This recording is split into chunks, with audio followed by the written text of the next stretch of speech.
Oh my god. Oh, a stream manager. Fancy. Okay. Alright, we're all good. So, yeah, sorry about that. Yeah, Lylat Wars, how about that? You might recognize this game if you're not from the PAL region as Star Fox 64. A really dumb name that a lot of games on this platform followed the format of, which doesn't tell you anything about the game. I think it's very silly. Actually, while I was doing research, I found out that an early title in development for this game was Star Fox: The Cosmic Crisis, which I think sounds pretty good. So if we're not calling this game Star Fox: Lylat Wars, The Cosmic Crisis might be okay. Anyway, Captain's here. Hi, Captain. How are you doing? Excited to see some Lylat Wars action. Let's rerun the intro because it's so good. Like, I think this game is really good, and that's not just nostalgia talking, I hope. But I think it's really ahead of its time. And one of the things it does really well is this cinematic feel. So this intro just really gets you excited. Yeah, it's cool stuff. Gibbon's here too. Hi Gibbon, how are you doing? How was your first 2 days at work? I appreciate you using some of your reduced free time to watch my stream. Thank you. Oh, and Captain subscribed. Oh, that's sick. Thanks a lot. I've got to get in my quota of saying things are sick, by the way. So here, meet the team. Bunch of dudes. Slippy Toad.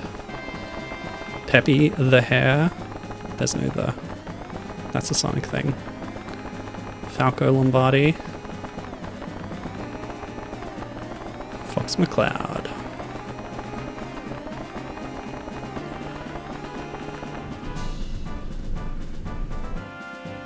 You don't remember this cutscene? This is just the intro. I guess it's easy to skip it when you launch, so maybe you did that every time. The commute sucks? Yeah, I feel that. The commute at my old job was quite long, and it takes a lot of unnecessary time out of your day, really. Alright, so my little stream announcement tagline said I would show you all 3 reasons why the PAL version of Lylat Wars is superior to the NTSC Star Fox 64. The title is one of them. I think the title's a lot better. The second one is this. You can move this little icon, and it's a little fox with wings, like it's the logo of the team. In the NTSC version, it's just the letters 6 and 4, which you move around, and that's not as exciting. So there you go. That's reason number 2. And their heads follow it. That's pretty cool, but that happens on all versions. If you get all medals in all levels, and then unlock expert mode, and then get all medals on that mode, you unlock the on-foot mode in multiplayer, but you also unlock a new title screen where they're standing at different angles and perspectives. I've never in my life managed to get all expert mode medals, even despite playing this game a lot as a kid. So I've never seen that in real, like in person, only on a video. Alright, so the third reason why the PAL version is the superior way to play this classic game is language.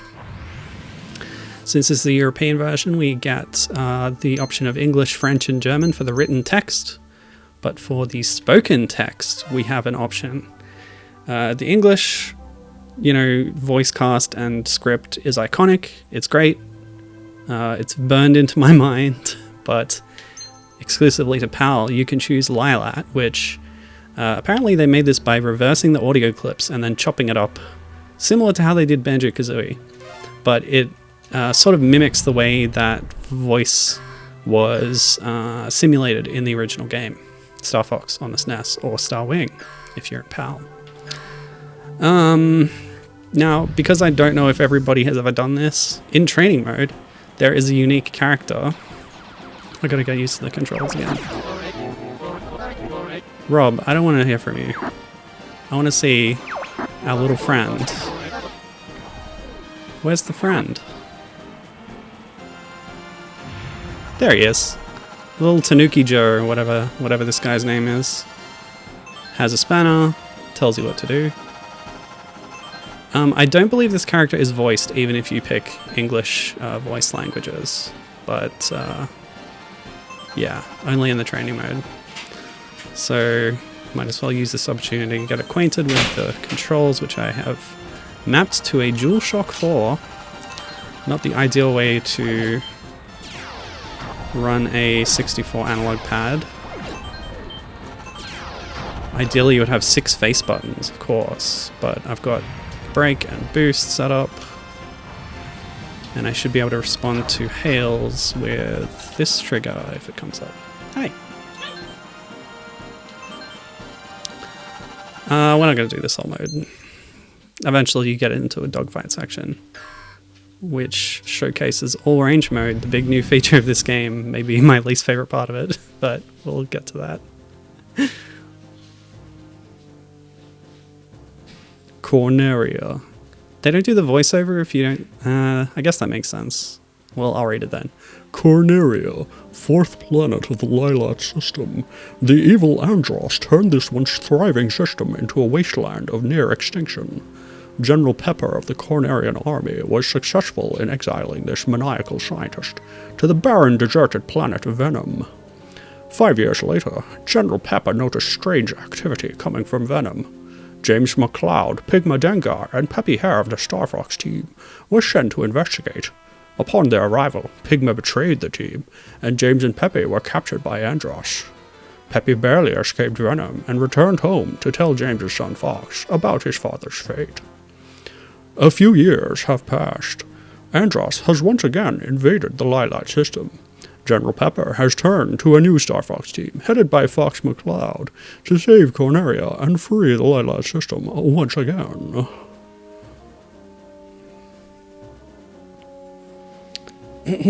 So that's the story.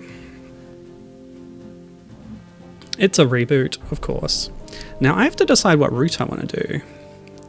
I always found hard mode like... Thank you, yes. I'm turning 35, and I'm not happy about it. So I always found the hard route much more interesting and satisfying to play. But the exception is Sector Z, so I'm debating diverting either to Solar or Macbeth to go through them. But, so my only real decision is whether to do Zone S or Solar. Solar's good, but Zone S is also good, and then you get Cat, so we might go for that. Hard mode all the way until Macbeth, which is superior to Sector Z in every way. Z is so boring. Alright, let's go. Actually, the funny thing is I forgot what my age was, and I thought I was 36, so I actually gained a year. It's like daylight savings. Anyway, thanks for the birthday wishes. Andros won't have his way with me. Yeah, so, like, enjoy the bibbles and babbles, but you might find me quoting the English script, because that's what I mostly played on. You know what, I did both as a kid. Open the wings.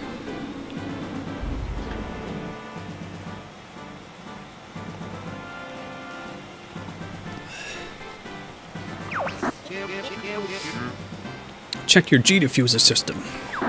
So one of the many things I discovered on the cutting room floor is that Falco expresses some doubts about his G diffuser system at this point, setting up an event later in this level.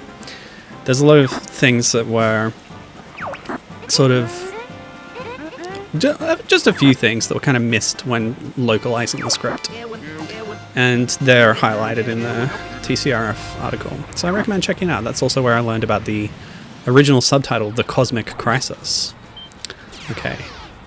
Oh, the thumbstick is different. Sorry.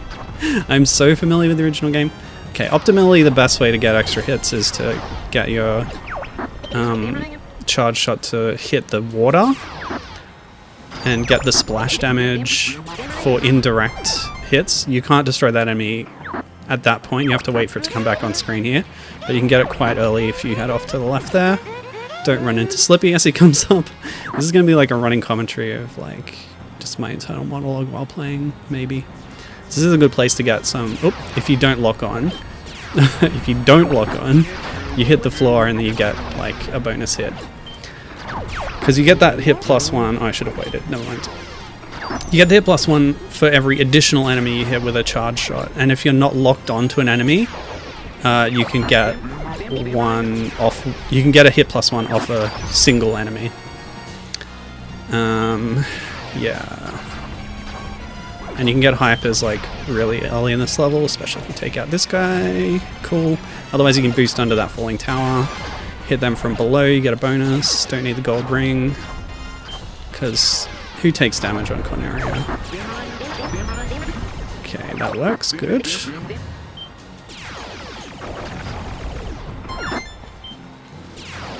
Yeah.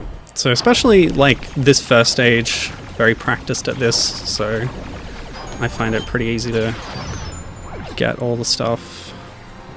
Getting a medal requires you to hit a hit total. The hit counter is on the upper left there. I'll take this one. Get the one behind me. It also requires all 3 of your wingmates to be still active, so if they get taken out, you miss your chance.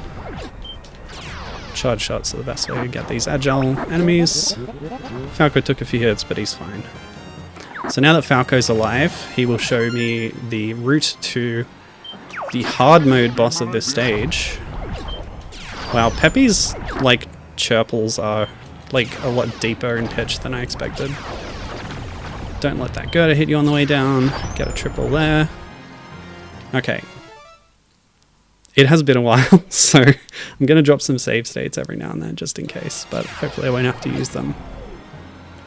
Captain's saying, I used to hate that I had to save Falco to go through the waterfall. Oh, you didn't like Falco? He is a jerk. People seem to like him a lot, but I really like that the animated series A Fox in Space, an excellent fan-made animation thing, portrays him as like a total jerk. And not the way he is in the game, like a cool, like shonen rival jerk, but like just like a dip, like an idiot. It's really good. Check out that show. Hopefully episode 3 coming soon. Many years in the making. Alright, so we're well within the hit limit to get the medal here, because it's 150, and you easily get an extra 10 off the boss. I guess the real challenge is getting it. Getting it before the boss, but you can see that when it flashes, the hit total flashes and it turns red when you're at the medal limit, so that's nice.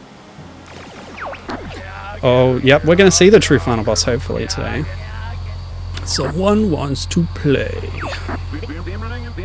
Ooh, Gibbon actually had the guide to this game. I had to make do. She says, I poured over the guide to this so much that the binding disintegrated. Was there any cool artwork in the guide? That's one of the best things about guides, I reckon. Now this... Okay, the secret to rapid firing and one cycling this boss is not just hitting the button a lot. Oh, you can get that off the rip if you are quick enough. Should note as well that I think one of the things the original Star Fox is known for is like a lot of PAL conversions at the time, if they aren't done well, if they aren't optimized well, it runs slower than its NTSC counterpart. I'm pretty sure this one's optimized well so that it doesn't have that kind of issue, but I'm not really sure. Anyway, that's basically the one cycle. You can get a kind of 0 cycle on that boss before it goes around back behind there. But yeah, the secret to rapid firing, I was saying, is not just mashing the button a lot, it's pushing it in a rhythm. The first time you hit A and keep your finger on it, you do a rapid 3-shot burst. So once that 3-shot burst is out, you quickly tap again, and you keep a rhythm where you're sort of, yeah, not just mashing, but holding it down every, you know, time period, whatever it is.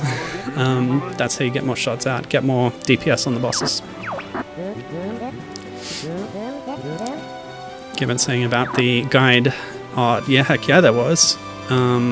It was made up as an in-universe mission briefing for each level and had fold-out blueprints of all the ships. Awesome. With notes from Beltino. This guide was where he originated, plus a bunch of other neat goodies. So that's Beltino Toad, Slippy's father, who developed the R-Wings, by the way.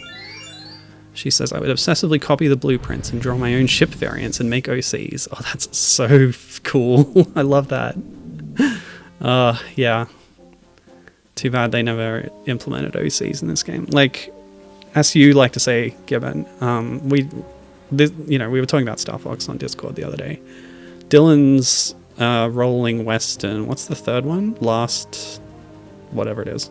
The third Dylan game has this OC maker thing where you can make a little animal creature based on yourself. And it's really cool, and it should be in Star Fox. Alright, so that was a pretty good Corneria. 166, it's not speedrun level, but I'm happy with that. I got the medal. So sector-wise, a lot of fun. Meteo's pretty good too, and you can do a route that goes Meteo, Katina, Aquas. Actually, no, you can't. How does that go? Oh yeah, Katina only goes to Solar or X, I think. But you can warp from Meteo to Aquas using a special secret bonus portal thing. Dylan's Rolling Western was going to be a Tingle game. So it's actually the third Tingle game. You're not counting Tingle's Balloon Fight DS, which it counts. Oh, and there were almost cameos from the Star Fox gang in Dylan's Dead Heat Breakers. That would have been sick. There was a brief Peppy cameo in Steel Diver Sub Wars. Didn't amount to much. Alright. Let's go. Sector-wise fun. It's got the max. It's the one with the max. Space Armada Battle. Always a great idea. They did one like this in Assault. One of the few good stages in Assault. Like I said, I don't really like all-range type missions. I like Star Fox being a rail shooter. And I also don't like being on foot. So a lot of Assault I don't really get on with well. But there's like 2 or 3 rail shooter levels, which I like a lot.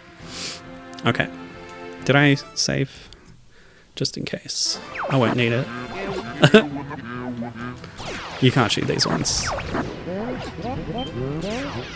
Oh, and if an ally steals your kill, you don't get a hit for it. So you're motivated to try and hit the enemies that they're targeting before they can.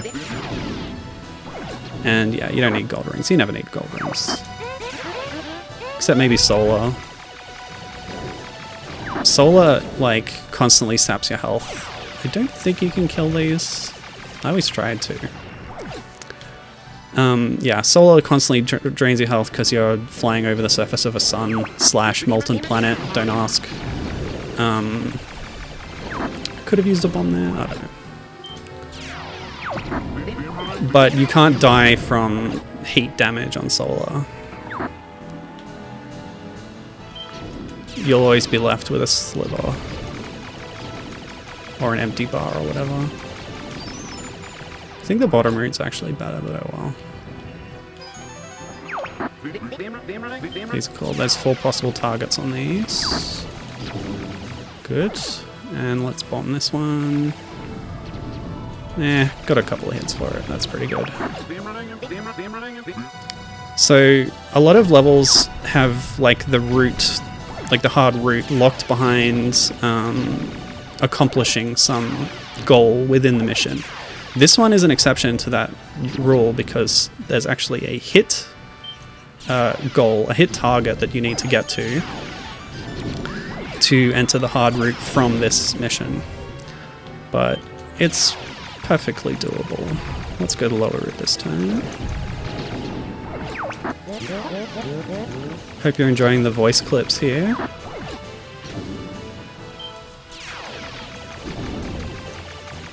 Okay, those are also fake. You can't hit those ones. They're just there for flavor. Okay. Yeah, I don't know if that was worth it.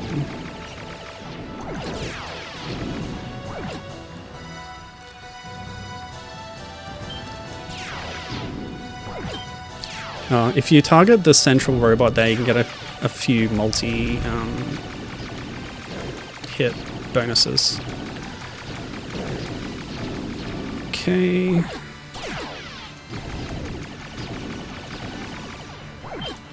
Wait.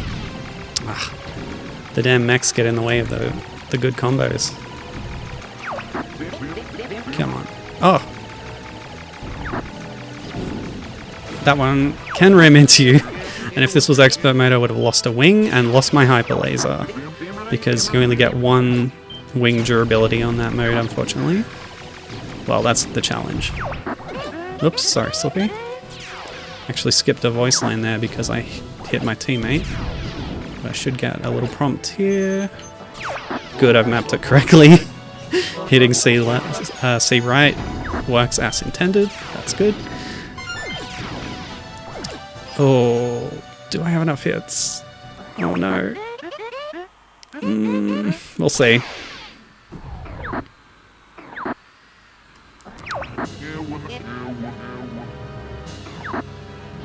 Oh, and that fourth tingle game only counts if you don't include too much tingle pack on DSiWare. Yeah, so this boss is, unlike other ones, you get some extra hits in it because you get this bonus mini boss at the start. So if you take them all out quickly enough, oh sorry, I guess that's a spoiler because they put the boss bar up here. Yeah, if you do this quickly enough, you can get a little bonus, but I don't think I'm going to get to 150. I think it's 100 to get to the hard route, but 150 for the medal. So I'm not going to get the medal here, but that's okay. This is not an all-medal run. So that +3 is in addition to the 1 that you get for defeating that enemy, and that counts for bosses as well. Don't party just yet. I use that line a lot in the Club Nintendo comic scanlations, which I thought was appropriate. Okay. So, the longer this boss takes, there's like a battleship that enters the screen. Oops. Okay. One more hit and I'm going to lose that wing. You can see it actually encroaching on the radar, and the boss goes and hangs out there eventually. It's hard to beat it before that happens. It's very agile. Oh, I'm good. Okay. I guess that was an all-over flash and not a specific wing damage flash. Can you even do... I think it's more efficient to hyper laser this, but I don't... Yeah, you can't even get a lock on him. Okay, never mind. Ugh. Just moves around so much. This is why it's hard to get the +10 bonus on this boss. It ends up wasting your time just by farting around and zooming all over the place. So I often found myself getting a +5 or a +3 just because I took too long. Would you frick off? That's really bad. Let's keep going. We'll make do. It's gonna make it take even longer. But yeah, when you've lost a wing, your R-wing continually loses altitude as it flies. It doesn't affect barrel rolling or turning, but it also removes your laser power-up. And it means that the next time you get a laser power-up, it's replaced by a wing repair power-up. This is why I hate this boss. You can brake as you're approaching it to get a shot off, but yeah. Still not ideal. Yeah, so the next laser becomes a wing power-up, but your wing gets automatically repaired once you finish a stage with a broken wing. So I will start the next stage, all good. Although I think we're going to Aquas next anyway, so it's irrelevant. You can at any time choose to retry course. You'll lose a life and start from the start, and it counts as a death. In the sense that you lose life, but also in the sense that you lose your laser power-up. Thank God. A little bit of a graphical error with the health bar there. Wow, that was still a 10? No way. That's stupid. There's no way that was a +10. Oh well, whatever. Yep. Cool. Can you not U-turn with a broken wing? Nope, you can still do maneuvers with a broken wing. The main downside is that you drop in altitude as you go on. So it looks like some of my teammates took some damage there. At the end of a level, you cash in your hits to repair them. Slippy's not going to get all the way back to full, but like I said, next level's Aquas, they're not going to be involved at all, so they're not going to take any more damage on that level, and all my hits on the next level are going towards repairing them as well, so it'll be cool. Captain's listing the Tingle games. Freshly picked Tingle's Rosy Rupee Land, Tingle's Balloon Fight DS, the Too Much Tingle Pack, and Ripen Tingle's Balloon Trip of Love. Correct, those are the 4. All 100% worth playing. No, I've only played 2 of them. I need to get around to the actual Tingle games. Okay, let's go. Hang on, before I do.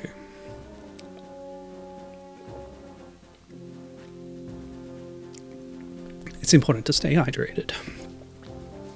Okay, so there's a few fun alternate vehicles in this game. One of them is the Landmaster tank that you see in Titania and Macbeth. But an even cooler one is the Blue Marine, which is also in Steel Diver Sub Wars, by the way, as DLC. I used it for a lot of my playthrough, my recent playthrough of that, although it's not suitable for the final boss because it just doesn't have enough health. That game is fine.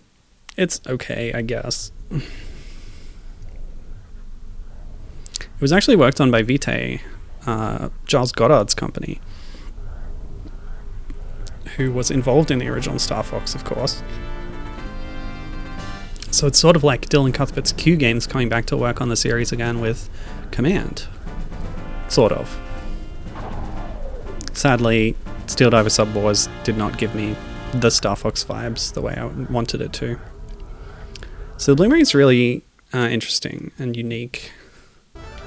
Aquas is a really... Oh, I forgot you do have laser power-ups. It's the Landmaster that doesn't have the laser power-ups.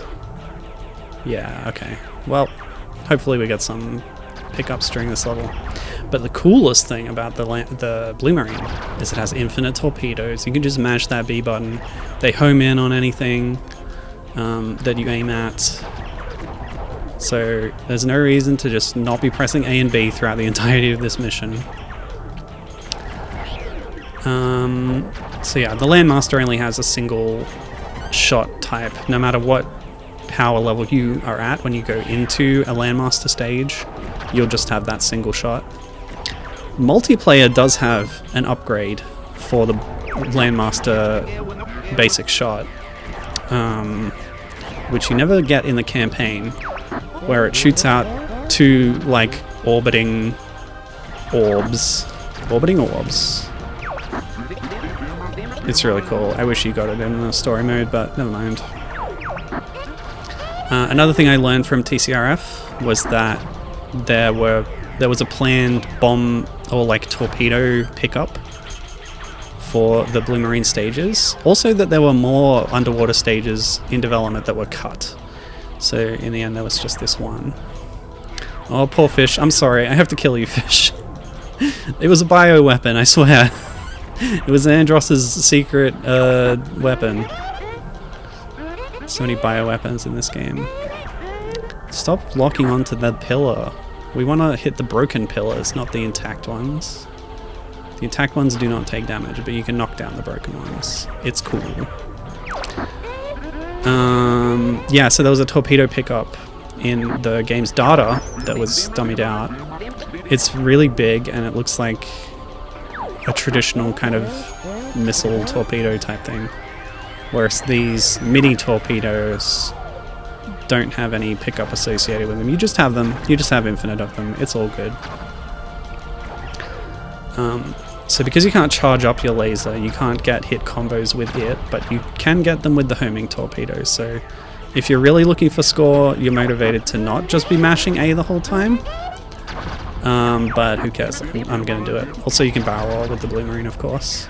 that only works on certain shot types, like the blue orbs. Before, you can destroy those with your lasers, but these type of blaster shots can be reflected with the barrel roll, which is actually an aileron roll, etc, etc. Anyway, sorry, there's some chat going on that I should have been looking at. The DSi one was hard to emulate. Yes, I agree, but not impossible. Also, if you get custom firmware on your 3DS, you can install DSiWare games from any region on it and play them natively that way. Oh wow, Captain actually dumped a legit Japanese DSi's files himself to do it. Now that is dedication. That's very impressive. I'm blown away by that. Well done. This is for the Too Much Tingle pack, by the way, which was a sort of weird application mini-game set released on DSiWare in Japan only. Oh, good on you, Captain. Good on you. Anyway, what else is going on? Gibbon saying she really loved the Blue Marine. Was always sad it's in this one level and never again. Asking if we know what the other water stages were going to be. I don't think we do. I don't think we know too much about it. And what we know is from like development interviews more than leftover data. Saying, oh yeah, we had more water stages planned. There's even a reference to it in the Japanese script. The line where Falco says, "This thing will never hold together," in Japanese was, "This sort of thing only happens once in a lifetime," which was like a sly reference to the fact that now there's only one water stage in the game when there used to be more. So I don't think we had planet names, although there is the phenomenon of the planets having different names in early versions of the game files. So Aquus was originally Aquarius, and then it changed to Aquaria, and then it became Aquus.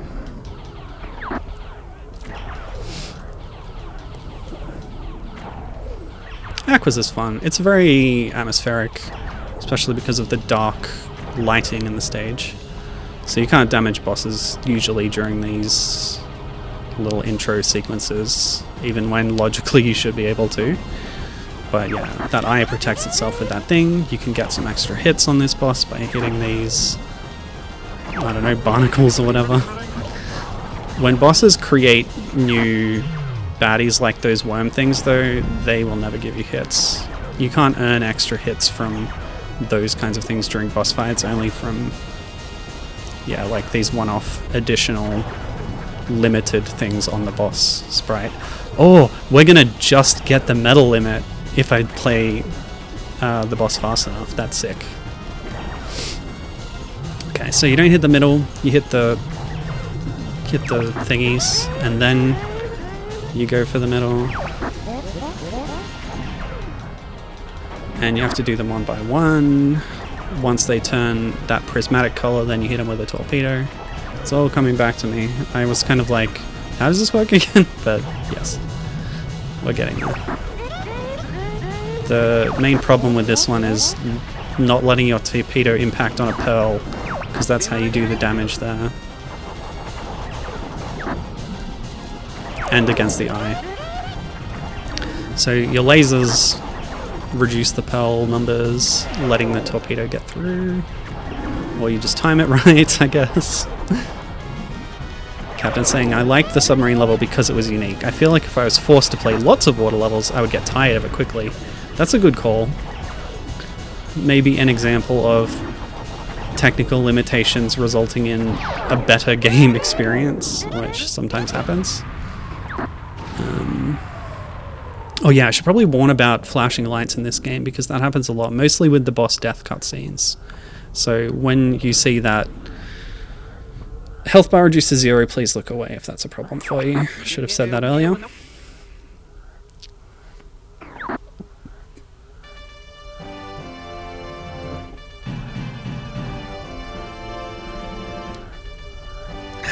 And I don't know if you ever picked this up, but it says mission accomplished at the end if you achieved the extra objective that will take you onto the hard route.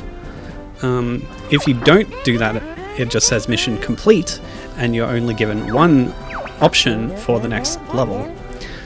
If you fulfill the extra thing and you get onto the upper route, then you're able to select whether you want to do a lower route instead.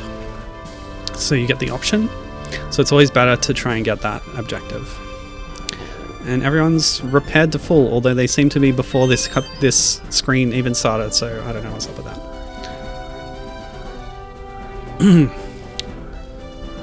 But yeah, I think I agree with you, Captain. The Blue Marine's good as a one-off. And there's only 2 Landmaster levels, so they stand out more. Although, yeah, I think Flame the R-Wing is better than the Landmaster, although Macbeth has a lot of other fun things about it. I think they did a great job making a fun tank level in Macbeth. Titania, I don't like that one as much. Alright, so yeah, let's do Zone S. I think that's pretty cool. So we didn't see Bill. Bill's one of the main secondary characters. Fox's buddy in the Cornerian military. But we're going to see Cat in this one. Spoilers.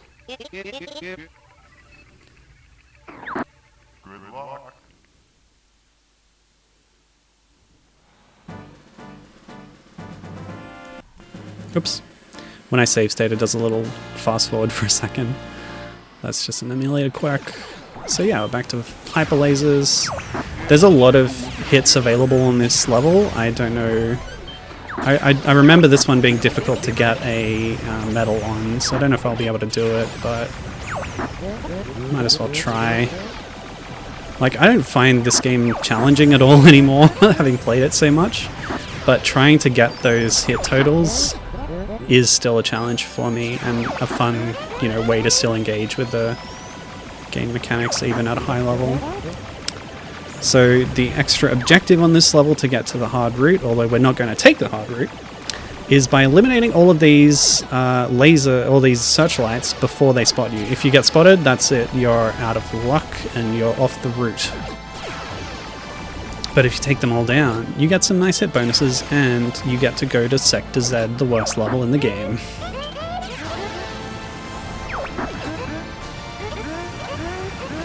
What? Didn't pull off the somersault. It's actually, yeah, the English script is probably a better option for the audio just because then you don't have to read to see what people are trying to tell you. Oh, I missed the gold.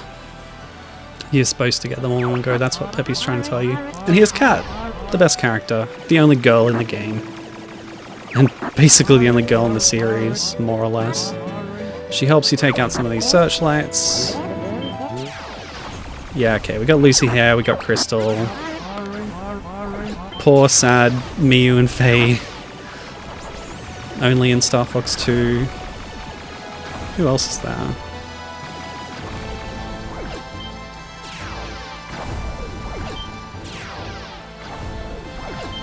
Is that it? The Aparoid Queen? I don't know. The Cloud Runner Queen. Yeah. Come on, people. More girls. Don't miss anyone. So the searchlights is only like the first half of the level. You don't have to worry about them after the checkpoint, I'm pretty sure. Let's help out Kat. And then she says, I could kiss you for that. Which in Japanese is, I could clean you with my tongue for that, because she's a cat. Which I think is a lot funnier. And not just like, yeah. Those bird things are really tough.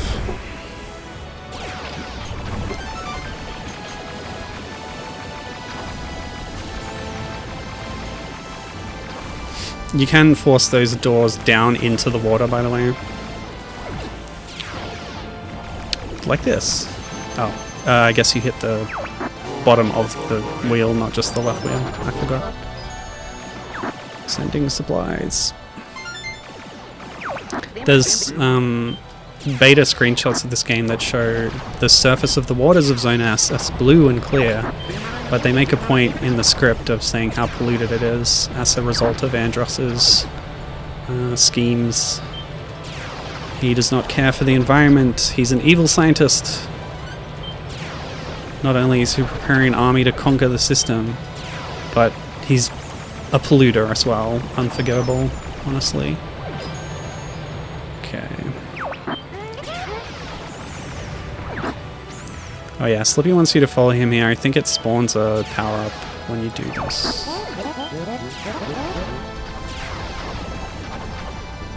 Or not? Oh yeah, it spawns that, I think. Oops, sorry Falco.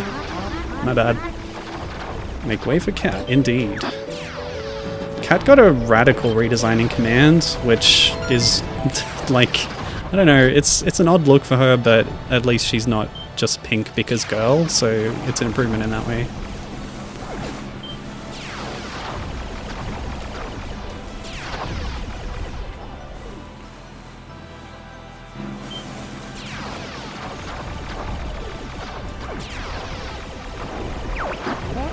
Actually, you know what? It's better in every way. Let's go there. I didn't think about it much, but yeah. Shoot!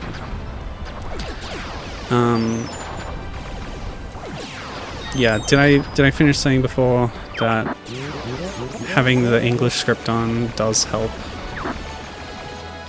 you to get hints from people easily while focusing on gameplay? Yeah, that's something I was thinking before. Also, I forgot that there were more searchlights. And I'm just underneath the hit limit for a medal, unfortunately. Oh well. We're not doing a medal run. You can see how tricky it can be. Like, I played that fairly well, but I didn't quite get there. Like, medals are really for, like, really knowing what you're doing and doing it well. Executing. Cat was in Star Fox 2. I don't believe so, Purple Jelly Beans, and welcome. I don't recall... Okay, you can't damage the boss until the fight starts properly. Stupid. They should let you do it. Anyway, there's a way to glitch this boss such that it doesn't shoot cannonballs at you, and then you can't beat it because you need the cannonballs to refill your bomb count, because bombs are the only way to damage this this boss. But yeah, there were 2 additional Star Fox crew members in Star Fox 2. Miyu, who was a lynx, and Faye was a poodle, and I hope I got them the right way around. The Star Wolf team was in Star Fox 2, one of the many things that Nintendo kind of took from a game that they cancelled to make this game. Without the involvement of Argonaut, but let's not get into that. As far as I remember, there weren't other NPC characters in the game, so yeah. So destroying those launchers gets it to go down. You actually want to hit the exhaust pipe things. Ah! Whoops. But yeah, Lynx is a kind of cat, so not far off. And I guess... Ooh, God. Cat Monroe's redesign in Command actually looks a lot more like Miyu, now that I think of it. Yeah, Peppy's explicitly telling me what to do now. There we go, that's 1 pipe. That's 2 pipes, and we're all good. The real trick to destroying this boss is using bombs wisely, such that you defeat it and manage to restock your bomb counter back up to 9 to give you the best chance in the next mission. Oh yeah, we hit the crane, I think? Yeah. The crane's going to retrieve the launcher, which it was doing before by diving itself. Oop. Never mind. I always thought this boss was heaps of fun because you could just get to go hog wild with the bombs, which is a lot of fun to do. You kidding me? Gotta get a direct hit? There we go. So it's a very power fantasy boss, just like infinite bombs. They're very powerful. The smart bomb was Falco's special pilot power in Starlink Battle for Atlas. Check it out on Nintendo Switch family of systems. The only way to get the Star Fox... Ah! Oh yeah, you do actually damage the boss with your laser during this final phase. And it's easy. So yeah, great boss. I don't know the names of any of the bosses. Gibbon probably knows, thanks to the strategy guide. And you see, I did that kind of slowly, so I only got a +5 bonus. But they all have names. I don't know literally any of them.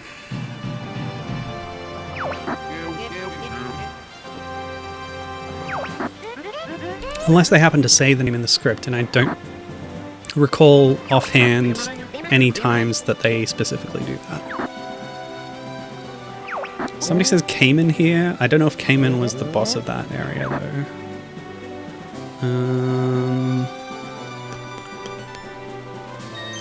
You know, not counting the Star Wolf team, of course.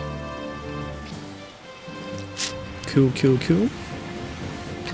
Alright, so we need to be careful with the menuing in this next section. Oh, Gibbon's a real gamer. She says, my boyfriend at the time and I played this so much that we unlocked on foot mode. Like I was saying, I never managed to unlock on foot mode no matter... I played the game a lot. But no, I never did I never got all the expert medals. It's hard. In the 3DS remake or whatever it is, whatever you want to call it, you can do individual level runs, but in this you have to do a whole game run in order to play any level and to get a chance to get a medal on that level. So, yeah. So be careful here. Go down to change course, and then you get to play the best level in the game. Do I believe that? I don't know. I think Area 6 is probably my favorite, but this is definitely the best tank level of the two. I don't like Titania at all. I think it's really awkward. Oh, Captain unlocked it too? Man, I feel like a real loser gamer right now. Between Captain, his brothers, and all of their friends playing it a lot. Yeah, I had two brothers, we all played it a fair bit. This and DKC2 were two of Gibbon's favourite games to pass the controller back and forth on. Yeah, good call. Okay, so you break at the start here to get the chance for a few more hits on the left. Come on. This is one of the reasons I don't like the tank levels, is aiming is not easy.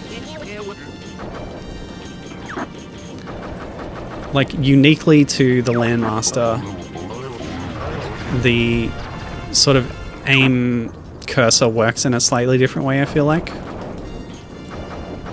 If you can destroy this and it takes a few hits, you'll get all the points for... you'll get credit for the rocks that were stored in there. Alright.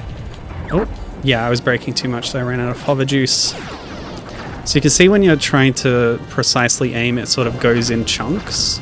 This is what I'm talking about, where the aim feels a little stiffer in the Landmaster compared to the R-Wing. So the challenge on this level is taking out as much of the train as you can. That's like the fun of it. But there's a lot of other stuff going on as well. Oh yeah, and Cat shows up here. If you did Zone S. Bill shows up on Sector X if you did Katina. And he might show up...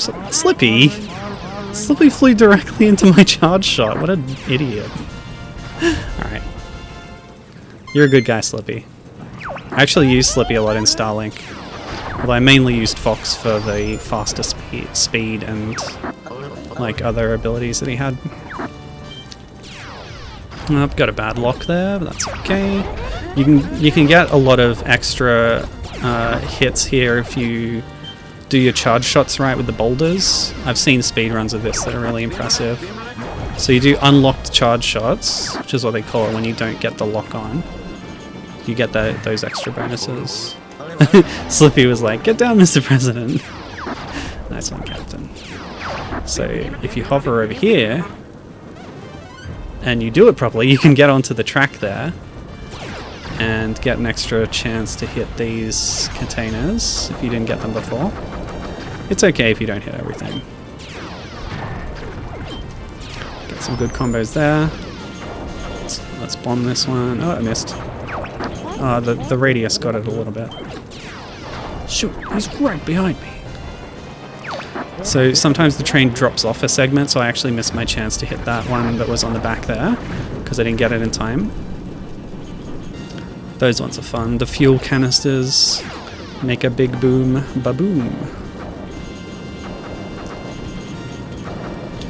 Oh, Captain has never played DKC2 properly? Yeah, do it, dude. My favorite game of all time. Donkey Kong Country 2. This game is on my list as well. Top, I don't know, 20, 10. I don't really do rankings and ratings and things, so I couldn't tell you. I'll just tell you that I really like this game. Kathy asked me today at lunch, what is the worst game that you ever reviewed? I had to think about that for a while, but what I settled on was Star Fox Zero, which should tell you something. It tells you something about how the esteem I held this game in, where the, like, cheap knockoff, you know, bloody rip-off version of it on the Wii U. Just... part of the reason I hate it so much is because it just uncreatively takes so much from this game while doing everything else like a lot worse. Alright, so the optional objective here is to hit these, what is it, 6 or 8 of these flag things. They're a track changing mechanism. So if we hit all of them, we don't have to fight the boss. And we get a really cool cutscene. And we get a ton of hits. So you always want to try and do this. There's one on the side there, don't miss that. Oh no, a scary boss, what are we going to do? Ignore it. Just ignore it. You don't need to fight it at all. As long as you do this properly. Yeah, it is 8. So this is maybe the tricky one, because you have to go through that gate thing. You also have to avoid these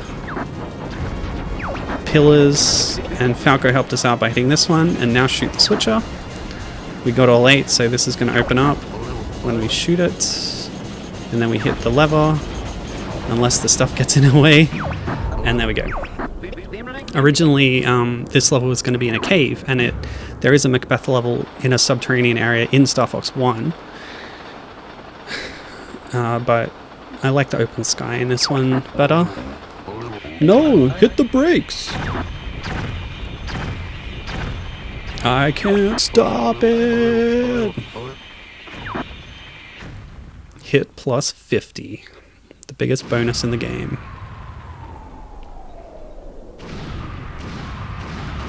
And you don't just get one explosion, you get a bunch. It's sick. So that's like an arms depot or fuel depot. A lot of explosives there. I'm gonna cripple the enemy war machine by taking that out. I can see the look on their stupid faces.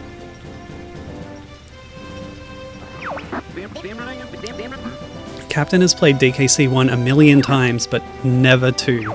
I do not understand this at all. This is like when Daily Kong's, like, was, you know, she's always talking about DKC2 and then revealed that she'd never played DKC3. It's like mind-blowing. How can you love a game that much and not want to investigate other games that are related to it?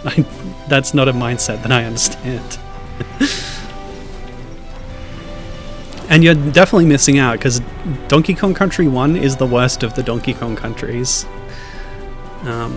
You've been saying that 3 is the best in her opinion. Yeah, I'll waffle on that. 3 is like...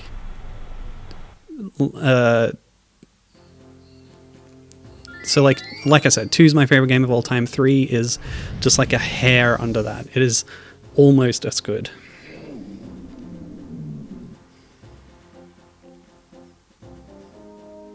Hey, if I loved Silent Hill 3, I would play Book of Memories for the Vita. If I love Silent Hill 3 as much as I love Donkey Kong Country 2.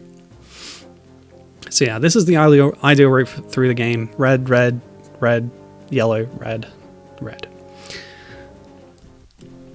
Okay, Area 6. Yeah, I'm looking at the other levels and like, Medio is good. Ficina is kind of boring. It's an all-range mode one. X is okay. Titania's meh. Bolts is meh. Venom 1 is superior to Venom 2. I'll give it that. But otherwise, yeah, mostly the cooler levels are on the hard route. Alright, Area 6, let's go.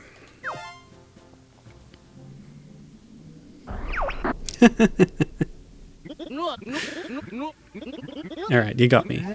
I haven't played the Zelda board games, so I'm not a real Zelda fan. Yeah, it's true.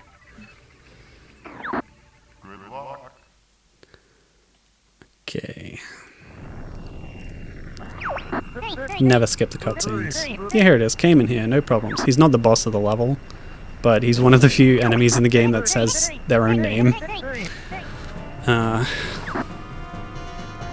Although I didn't expect the giant clam to say its own name or anything. The boss of Solar is really cool, actually. So you're missing out on that. So yeah, a lot of hits on this one. I believe the requirement for a medal is 300, which is just insane. But there's a lot of enemies on this level and a lot of chances for bonus hits.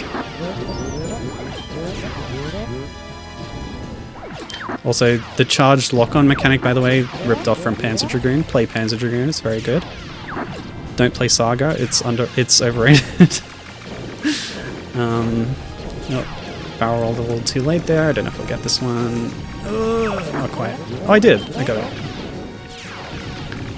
Yeah, you can get a lot of hits on here if you're a speedrunner. I watched a run of this game not too long ago, and it's very impressive what they can do. I'm not using the rapid fire super technique a lot because it's not like necessary all the time.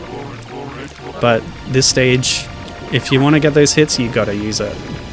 So the Great Fox actually helps you out for once. Very few times it does that.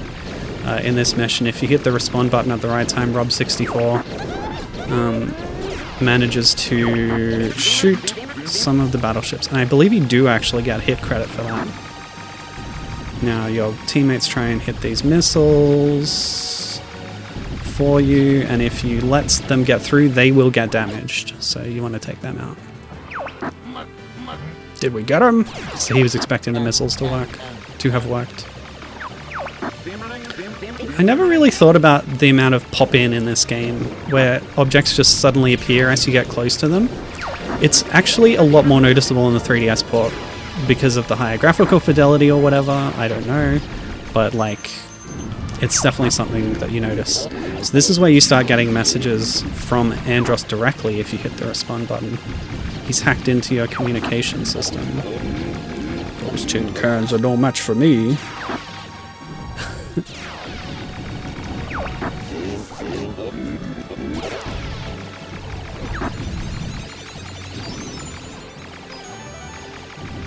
These bees are one example of a regional difference between Japanese and international releases. There's more or fewer of them, I forget. There's like that and one other enemy formation in the game has a different number of enemies to it, depending on the version you're playing. So technically, there's different hit totals available in different versions of the game. Oops. Smart bombs, you can activate them with a second B press, and if you don't do it at the right time, it just flies off into space. Okay, good opportunity for some combos here. You can get multiple +5s on that one.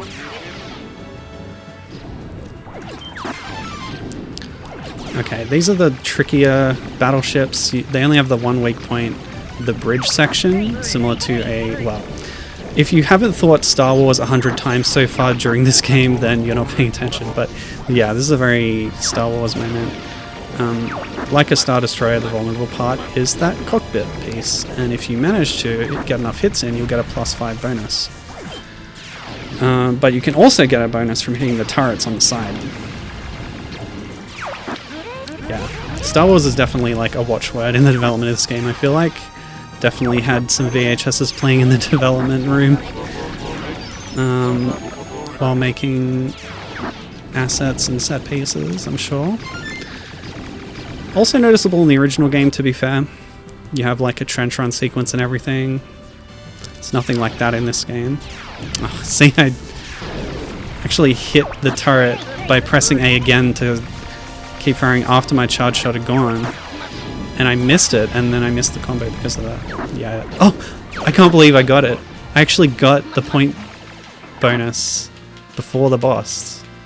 I'm kind of impressed with myself. That doesn't always happen. So this boss is cool. It's tricky though, and it definitely has a photosensitivity warning associated with it.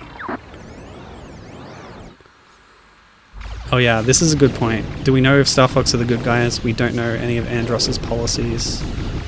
Well, considering the pollution on Zone S, what else? The fact that he did a, like, hostile invasion of Corneria, that's one thing he did. Definitely within the events of the game. What else? What else do we know about Andross? We know that he has the brains to rule Lylat, at least so he claims. You'll see that cutscene coming up. I don't know. He hired the unscrupulous mercenary Starwolf to do his dirty work, but to be fair, General Pepper hired the unscrupulous mercenary Star Fox to do his dirty work in response, so... Oh. You know what? That's fine. It's gonna make the Starwolf fight much harder, but we're gonna make do.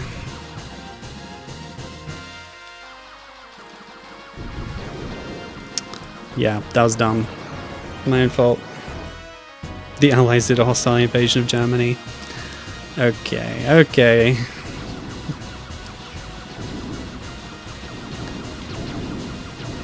Disingenuous rhetoric alert.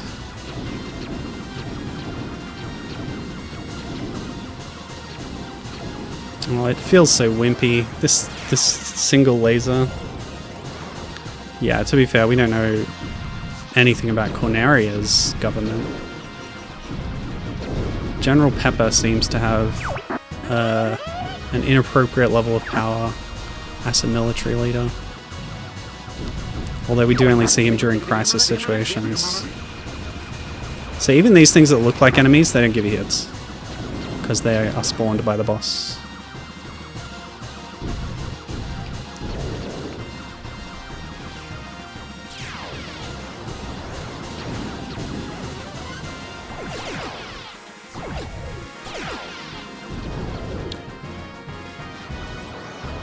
What else did Andross do?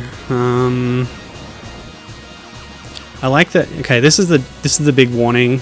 A lot of flashing lights coming. I like that you find out during command that Andross, after being exiled to Venom, one of the things he was doing there was trying to clean it up, because Venom is like a polluted wasteland, and he wanted to clean up the environment there. Command is great. Play Command. Well, the gameplay of Command is fine, but the story is really good. The fact that it has a story is really good. You can one-cycle that, especially with a hyper laser, but yeah, it wasn't really going to happen with my single here, unfortunately. So yeah, losing a wing is the main thing you got to watch out for. Like, I never find myself dying in this game at this point, but it's still always possible to take those wing hits and lose your upgrade. Also, this is taking a while. I don't think I'm going to get the full bonus, but I'm already at the metal limit, so it's all good. I don't think your allies can really take damage during this fight either, so yeah.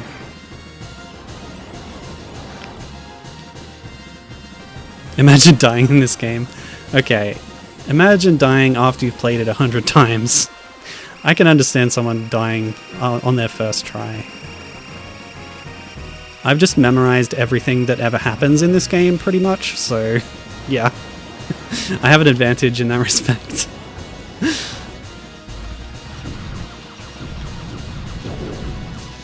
I remember trying to tell you what was coming up while you were playing it, and like...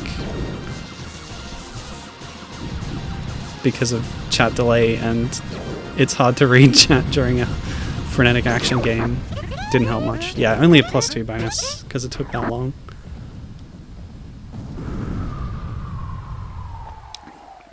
Even if you play well, that one can be hard to get the full bonus on, because you gotta wait for the vulnerability periods and stuff.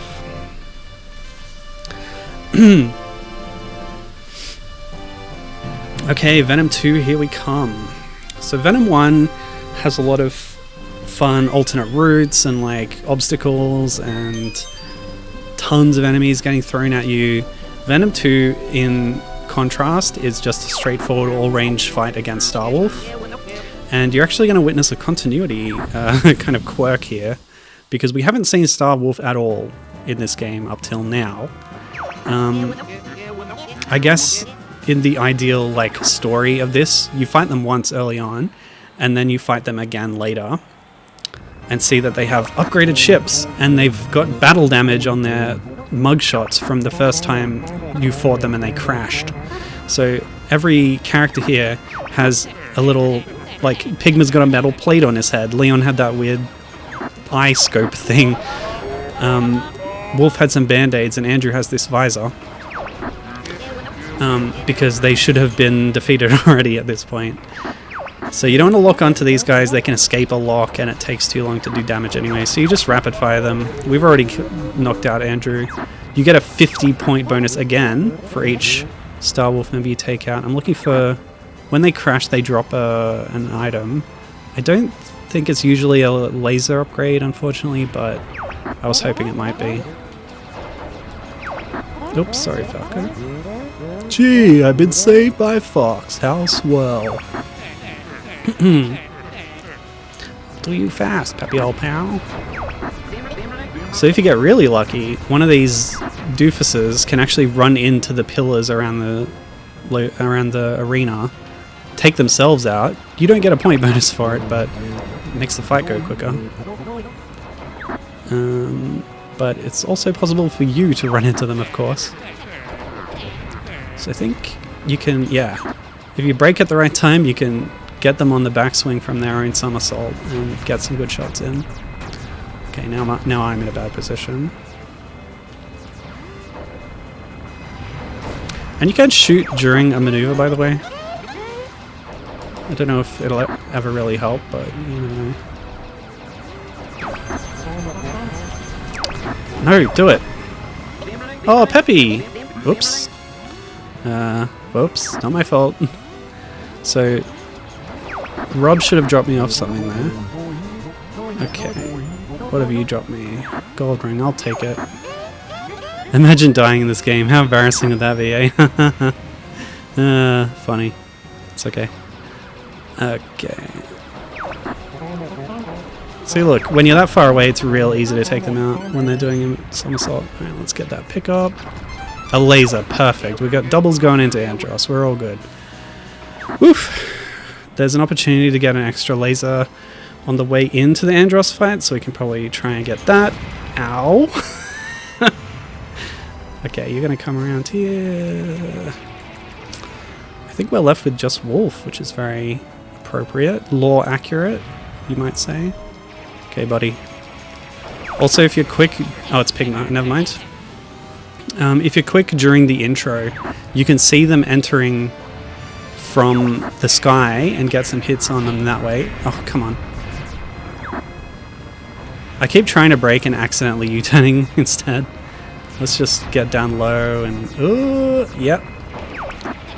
Oh, so close. I should be barrel rolling more, really. Okay. There we go. See, I actually got the last shot on Pigma as he was starting a somersault. So his Wolfen went directly up into the sky, very far, exploded way up there, so I was not able to pick up the power-up that he dropped way up in the sky. Okay. Quick save state there. So Andros is going to taunt you. The Venom 1 tunnel, again, is also more interesting. Now, there's a specific route you take to get a laser pickup, but I don't remember what it is, so I'll just wing it. What was I saying? Yeah, there's like things to shoot in the tunnel. Oh, good. Yeah, they really throw power-ups at you in this section. Now, the bomb is there to tempt you, but if you go right... I forget what happens. It's literally just a bunch of identical corridors. How can I remember which one is which? Anyway, bombs aren't really important in this fight anyway, so it's fine. But we have hypers going into it.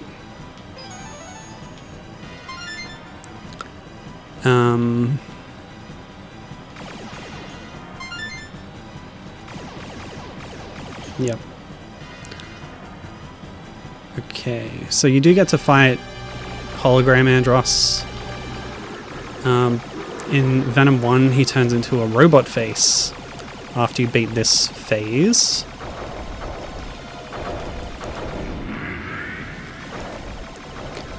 But you're in for a surprise if you do the hard route. What? Come on. How many hits does it take?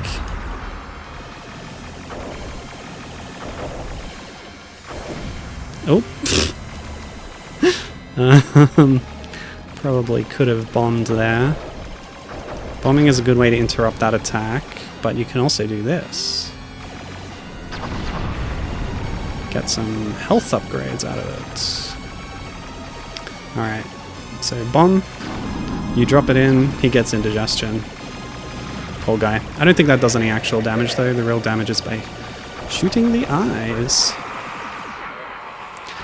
Giant head and hands boss. How imaginative. Imagine that ever appearing in a video game. What? What's this? A brain? Actually, is this our first orange mode section that we've done? Another reason that this route is ideal, you don't have to do orange fights at all until now. I guess the Star Wars fight was orange mode, yeah. So you can get some extra hits by killing the eyes. But otherwise you want to shoot that thing on the back of the brain. There's a word for it. Is it the medulla oblongata? I don't know. No, I don't think it is. I think it's the, oop! Crap.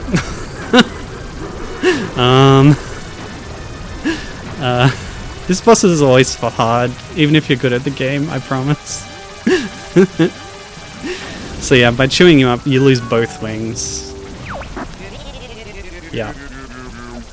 I don't feel ashamed for dying on that. It's a very difficult boss. Very annoying to fight, really. Alright, so we know where the one laser power-up is. We can try and grab two, maybe, if we get lucky. The problem with this, like, it's just so... he's so maneuverable in Brave form that it's really hard to get behind him and really do the damage. It's foolish to come against me.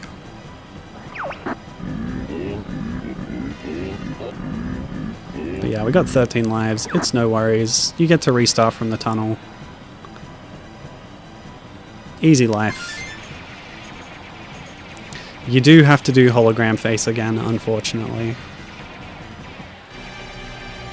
Wow, a giant head and hands. Never seen that before. It's modeled so well, though. It's really good. All right. We're gonna do the rapid fire technique now to get that damage in. It's not too hard to dodge all these. Well, never mind. Forget I said anything. I was just showing off. Hey, buddy.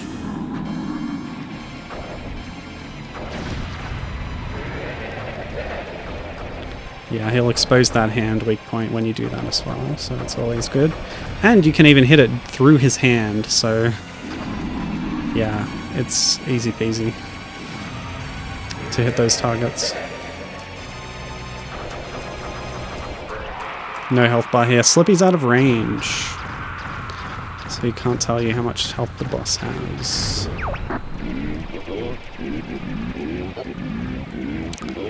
Now, do bombs actually help in this segment? So, Andross, you show your true form. I don't think he's right about that. There's no way that Andross was always a giant brain. Oh! The bomb destroyed the eyes! That's sick. Okay, definitely use a bomb during this fight all the time. Wow, that was really easy. Yeah. Like, you even see in the intro that he's a normal humanoid size, because you see Pepper banishing him in that little still in the cutscene during the narration. So you're supposed to hit the thing on the back, but even if you're out front, it kind of sticks out below. He's caked up. You can hit him down there.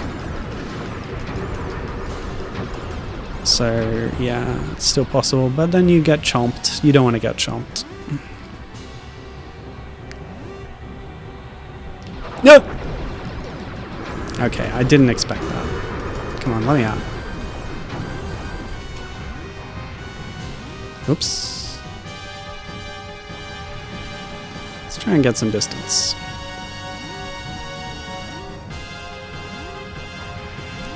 Given saying, I know the giant head and hands boss is a bit of a trope, but if I recall correctly, it was still pretty rare at this point. Yeah, that's possible. I think it became more common with 3D. But, like, especially how often Nintendo reuses it, it is kind of funny to poke at it now and then. See, I just never really got what you're supposed to do here to get away. The brain's so fast and, like... Wow, actually the iframes during that? Okay, that's cool. So now I can turn around. No, it's too close. Still too close. I guess I gotta use more boosting. Ooh, Gibbon claiming that they originated it in DK94. That's possible. Donkey Kong was the original giant head and hands boss. That's likely, or that's possible. I don't know if it was ever in any other games, but before that, I mean. Okay, so we're gonna try get the automatic U-turn off the boundary here to see what happens. Oh god. I hate this boss. It's a lot easier with hyper lasers, I'll tell you that much. We were pretty close to beating it there, but yeah. Plenty of lives.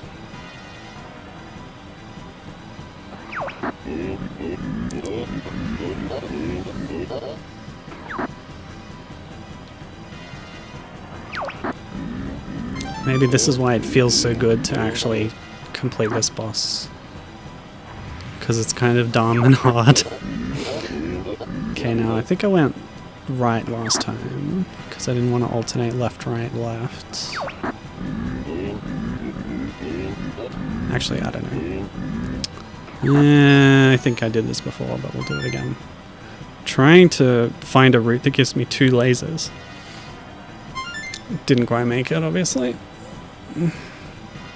Oh, Gibbons actually tried looking and has never been able to find examples if there was another example before DK94. Interesting. Cool.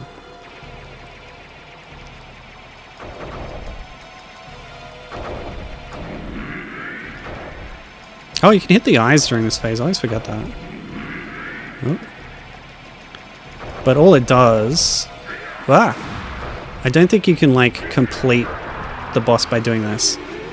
He just does, like, a pain animation. Oh, haven't seen this one yet. It just lets you get an easy shot in on the hands, but there's plenty of opportunities to hit the hands without doing this anyway. I guess at least it interrupts him from doing any attacks. And it doesn't take much to trigger it, relatively. So you just do that. Yep. And then the whole head flashes. It's... yeah, it doesn't have much health, really.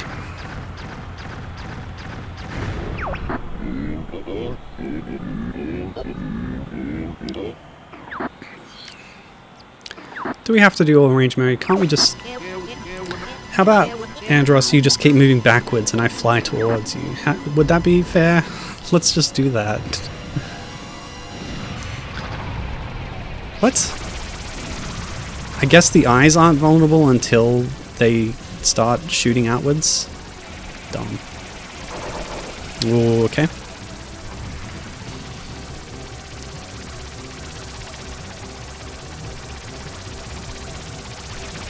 Oh boy.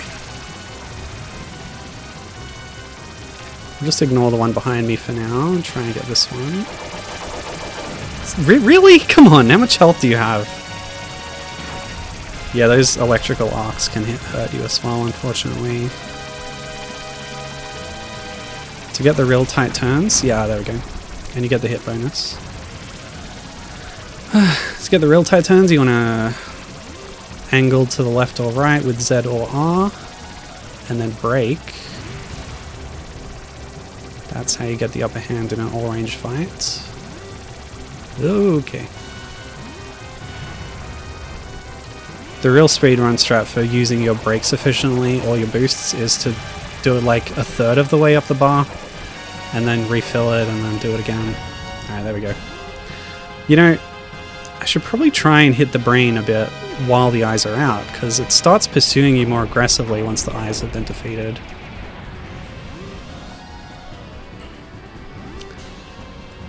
Also, the B letter on the minimap actually shows you the orientation of the brain. So you want to try and hit it at the back of the B. Oh yeah, and it teleports. Oh, maybe that's how you do this fight. Yeah, it's coming back to me now. You're trying to hit the back, right? But it'll come towards you, thus kind of shielding the back. But if you hit the main body of the brain, if that's what you want to call it, it will force a teleport. If you shoot the tentacles, it'll drop little pellets that you can hit for health rings, if you need them. Friggin' brain. Brain and brain. What is brain? Are you serious? How is that fair? Oh, I didn't take wing damage? Are you serious?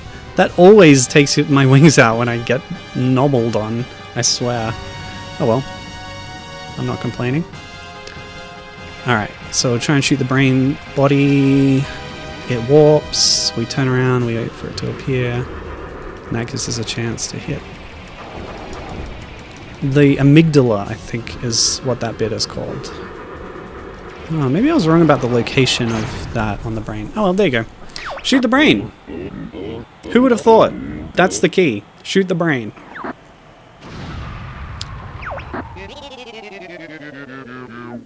It's been a while.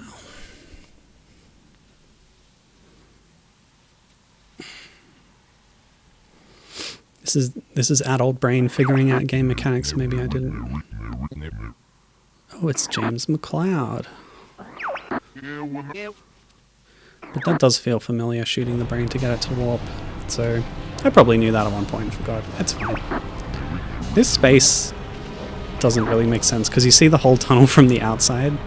Yeah, it's a little weird. Anyway, you want to keep boosting during this section to keep up with James because he's not very polite. Despite being the ghost of your dead father, he will get away from you if you're too slow. You want to know which direction he turns, because if you go the wrong way, you instantly die. But I think if you do that, you get to restart from the beginning of the tunnel section. You don't have to do the boss again, but I don't know. It's been a while since I ever failed this section. If it ever happened.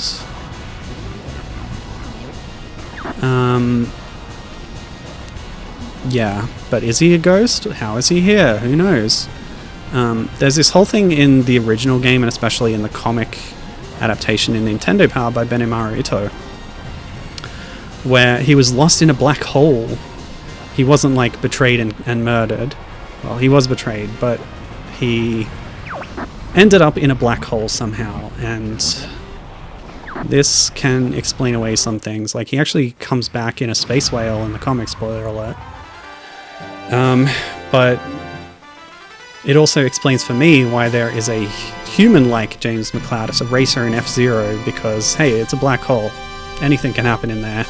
He got turned into a non-fox, sure. There's a lot of links between Star Fox and F-Zero. The F-Zero racer Octoman appears in Star Fox Command as a boss on the side of the Anglars. In one of the endings to Command, Fox and Falco retire from the mercenary life and become racers in the G0 tournament. What else? James McCloud.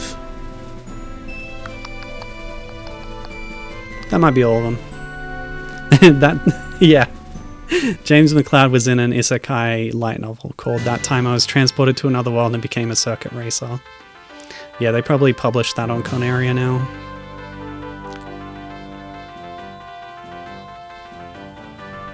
Ooh. How about an F-Zero dating visual novel where you get to choose your partner from all the other races? You can choose to woo Samurai Goro or Mr. EAD.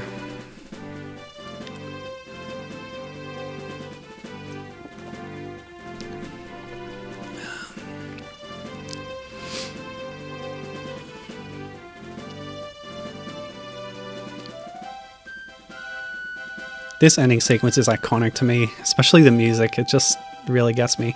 A lot of the instruments and some of the melody is similar to some stuff that's in Ocarina of Time, so I played them both around the same time and I conflate the two a lot.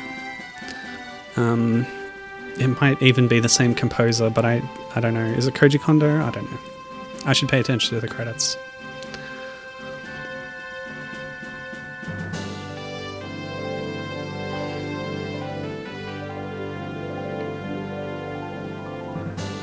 Or I could look it up on the sly.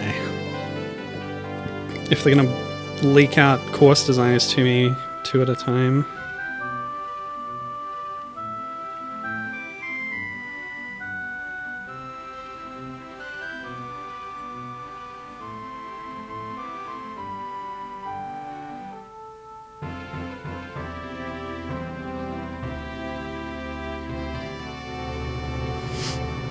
The real good moments come after this spoken cutscene. Sound composers Koji Kondo and Hajime Wakai. There you go.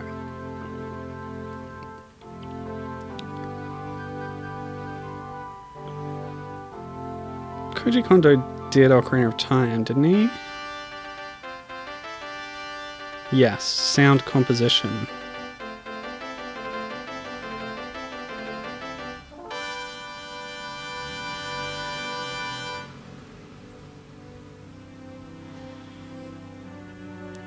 The only one credit for sound composition, so yeah, he probably did the music. Oh yeah, I forget that they do the global blurbles in this cutscene too. So good. You can't even tell what they're saying, there's no subtitles. You might not recognize these voice actors, because you're not really hearing them say words right now. So what else did Hajime Wakai do? Oh, lots of stuff. Good for him. Sound effects in Yoshi's Story? Never mind. I take it back. One of the credited composers of Wind Waker. Composition for Star Fox Command. Anyway, this part's really cool. These running animations are so good.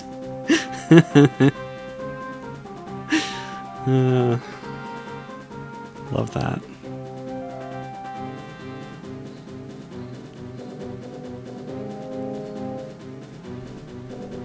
The way this track builds, oh, it's so good.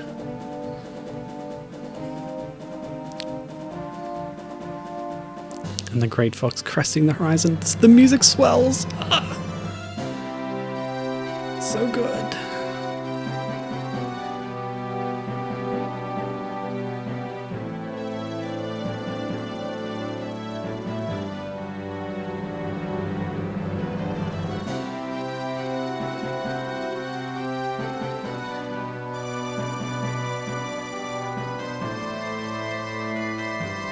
Benemaruto did some great work for the lore. That low-res background does nothing to detract from how good this is. Oh, so good.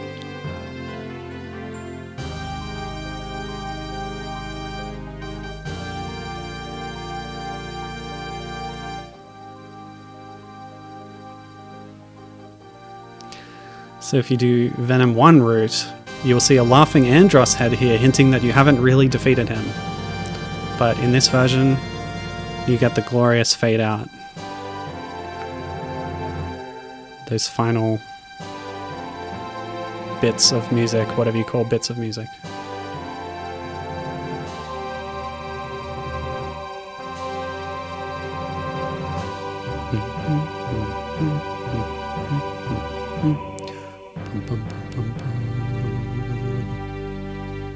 Rank in. Very Japanese way of saying that I've made it into the high score table. The end. No laughing Andros head. Yes, my name is in fact AAA. How did you know? So those are decent scores. Didn't get a great hit bonus for Andros. But you get 50 for each Star Wolf member, right? So it's 204. So I only got 3 other hits. Did I not get a bonus for the eyes? And I guess I was slow on the brain. But that would be a maximum of 220, and then I don't know what the bonus is for the brain. The metal cutoff's usually like multiples of 50. So if the brain gave you like a plus 30 or something, then you would make it. Yeah, not bad. Lost Peppy at the end. Missed a few medals, but a very solid run. Very happy with that.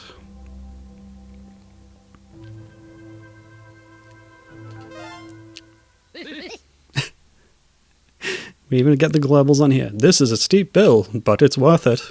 I love this invoice thing at the end. It's so funny. The mercenary sending the Cornerian military the bill afterwards for all the work they did. And your hit total directly playing into that.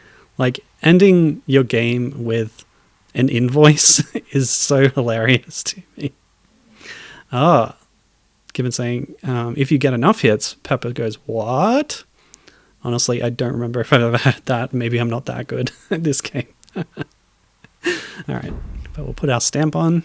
That's the same icon that's on the title screen if you're playing the PAL version, of course. But yeah, that's the end. That's my casual revisit of Lylat Wars after several years. Hope you enjoyed it. Why don't we do a quick look at multiplayer mode? It's been ages since I played this. See, I don't even really know what all these options mean. Can we set comms for the other ones? What? Do I need other controllers connected? That's kind of annoying. You can't do CPU match. Well, we're not saying that. That's fine. I do like the little 64 console there. Anything else to show here? Data. Clear save data, no thanks. The high score table. That's me. Fox only got 100. Peppy, Slippy, Falco, Wolf, Leon, Pigma, and Anil. Anil. That, considering it's the end of the Star Wolf names, it should be Andrew. But where does the L come from? Andoru. So in Japanese, Andros is called Andorf. Andorufu. So the Ru, which is the same in Andrew's name, Andoru, instead of Andorufu, the R could be represented as an L. So I guess that's where that comes from. Should be A-N-D, anyway. And Bill. Presumably Kat was in 10th place before I knocked her off, sadly. I think she's pretty good, but she did not get a good score, apparently. Oh yeah, you know, I never thought of that, but Andolf is probably a pun on Adolf, as in Adolf Hitler. Huh. I learned something today. Cool. Alright, well, that's the end. There's a lot more to discover in this game. You do the other routes, the middle route, the bottom route, a lot of other levels to play. The expert mode to unlock, all sorts of fun stuff in multiplayer. Okay, to be fair, the multiplayer is pretty bare bones, but they kind of juiced it up in the 3DS remake. What else? Check out the German comic of this, which I translated one page of because it was corrupted from the original release. I don't know where to find it. Not very helpful on my part, sorry. I think if you go to my website, mileyscout.com, I've got a page for it which should have links to the original thingy. Yeah. Now I'm curious about whether Cat's on the high score table. It's going to save, isn't it? Yeah, it's a cartridge. It saves your scores. I know this. We've got to assume it's her. There's no other characters in the game. Unless Pep is General Pepper. He didn't make it past Corneria. What a jerk. It's very easy to get on the high score table in this game. Alright. I gotta go now. Catch you later. Next week is going to be more Avatar stuff, probably. I think I'm going to play Path of Zuko before finishing out the